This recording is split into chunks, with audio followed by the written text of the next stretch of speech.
Good morning, Columbus. Thank you so much for tuning in to today's dose of daily digital Torah inspiration here at SinaiStudios, Judaism Today.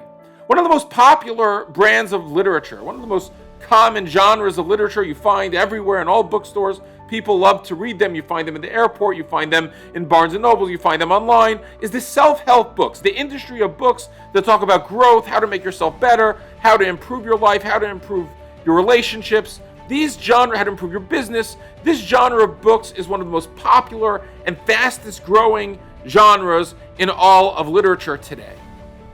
And one thing that they all have in common is that they all assume people can grow. They all assume people can change. They all assume we can make choices today that were different than what we chose yesterday. And that if we have things that we've done in our past, we're not bound by them. And that the future can look different. One of the questions that's always bothered me is that the parsha that we find ourselves in, Yisro, is such an anticlimactic name. I mean, one would think that this parsha, which contains in it the 10 Commandments, would have such like a much more glamorous name. Something about the 10 Commandments, something about revelation, something about God giving the Jewish people the Torah. Why are we focusing in on what seems to be just a small aside at the beginning of the parsha about Yisro? I want to share a concept with you about why Yisro is so important and is the very symbol of Judaism itself and the giving of the Torah. You see, what our tradition teaches us is that Yisro was a convert. And what's incredible about a convert is that they have the courage to change. They have the courage when they see truth, when they have inspiration, they're ready to make concrete steps to move their life forward, perhaps in a very different path. And Yisro is the paradigmatic convert. Yisro was someone who, Chazal teach us, experienced every other form of religion and was disillusioned by it and came to see Judaism as his path forward.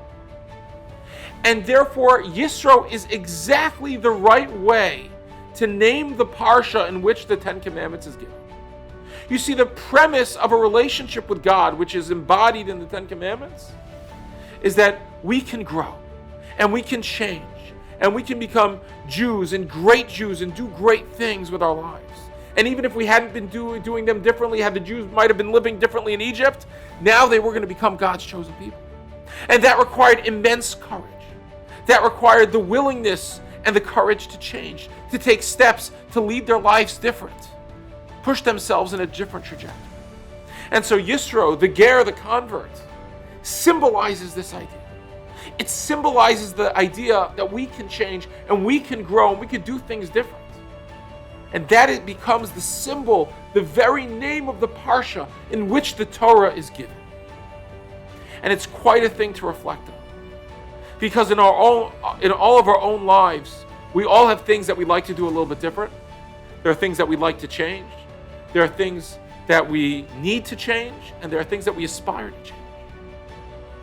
And what we learn in this week's parsha is the very prerequisite for being a Jew is having a little bit of that courage of Yisro, having the courage to take the next step. I hope you enjoyed that episode of Judaism Today.